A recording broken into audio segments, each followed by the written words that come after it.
Yeah, well, I have to wear these headphones, at least for now, because the first 3 times I tried shooting this video, the audio was not usable at all. This mic really picks things up very well, including the goddamn toilet upstairs. But no matter, let's do a test right now.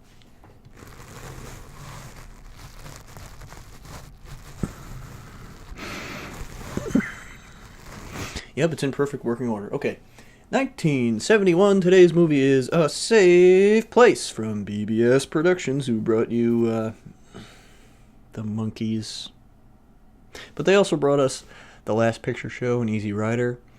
And, you got a cast of Tuesday Weld, Orson Welles, just kidding, Jack Nicholson, and Philip Proctor of, you got it, The Firesign Theater. One of my favorite things ever. Go check out my review of J-Man Forever if you've not seen that. Anyway, A Safe Place, what is this all about? Well, it's set in 1970s New York. Everyone's just fucking sweaty and hippied out and, just kind of aimlessly walking around and stuff. It's a perfect 60s, 70s movie where the editing is just kind of free form to the point where you're just like, did they just shoot a bunch of scenes? Didn't really have a plot, and then they kind of decided after the fact, like, well, we'll just keep on shooting, and then once it's all shot, we'll make a narrative out of that, and they failed to do that. If that's what you're thinking, you're pretty much right. This is from the time period of, Alejandro Jodorowsky, who was very much into influencing other people like Dennis Hopper when he did the last movie to basically have a free-form editing style and, don't just break all the rules, man, which is fine if it works to the movie's advantage, But hey, first let's meet some of our colorful characters and see what they have to say. I don't want a ball, man, I'll tell you. Well, do you think I do?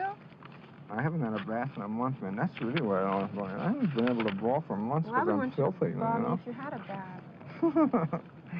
I'd rather you... If I had a what?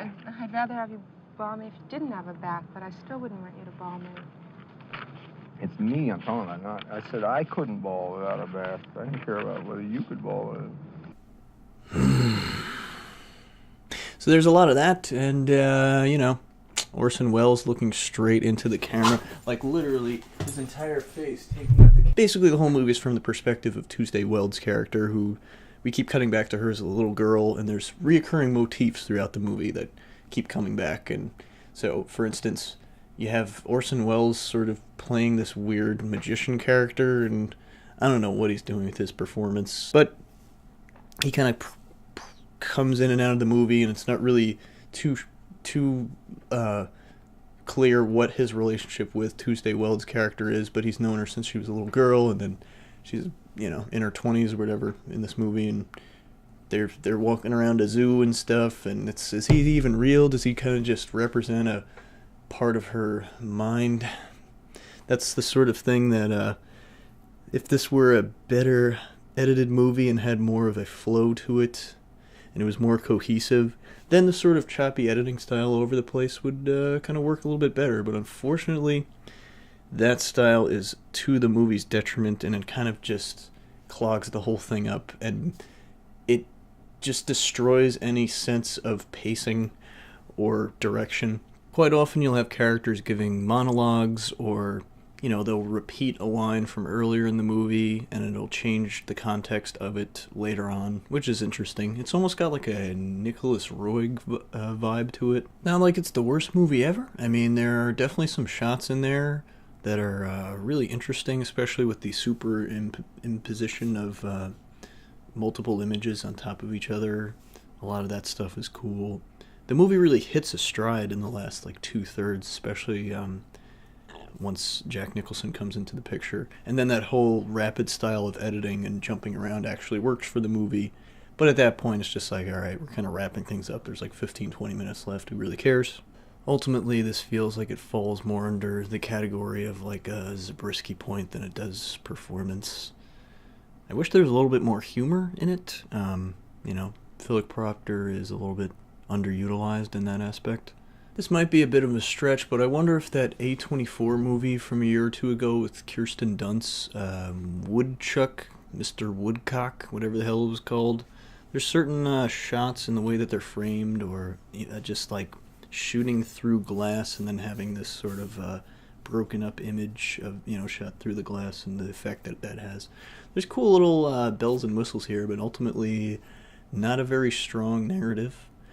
Not every movie has to have a clear narrative. Not every movie has to go through its story in a linear time period, but give me something, man. Give me something. These characters are mostly annoying and kind of remind me of making small talk with people when they're really fucking drunk and you're just waiting for the Uber to get there. Particularly a scene where Procter and Weld, that sounds like a law firm. Anyway, or a, manufacturer of paper clips.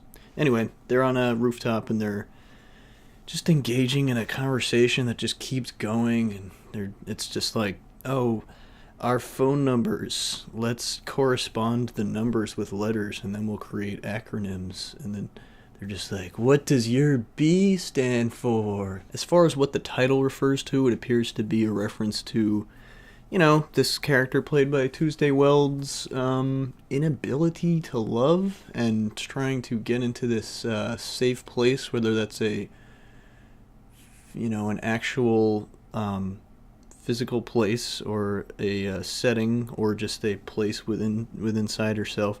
You could have even made the argument that all this non-linear editing was sort of indicative of like how her mind works, and it kind of keeps jumping around, and she kind of, this is the way that she's kind of interpreting the world around her, but instead it just kind of gets in the way, and I'm just left kind of confused. I'm all dead in my eyes like my father. But I inherited an inability to love. Ultimately, pretty big downer. Definitely not your feel-good movie of the week. And I can't really recommend it to anyone unless you're like a completist for movies of this type, or you want to see Philip Proctor in an early role, or you want to watch every last Jack Nicholson Orson Welles movie. But nevertheless, yeah, not the worst thing. Would have liked it a lot more if there was a little bit more direction, a little bit more of a story, of narrative. But that's a safe place.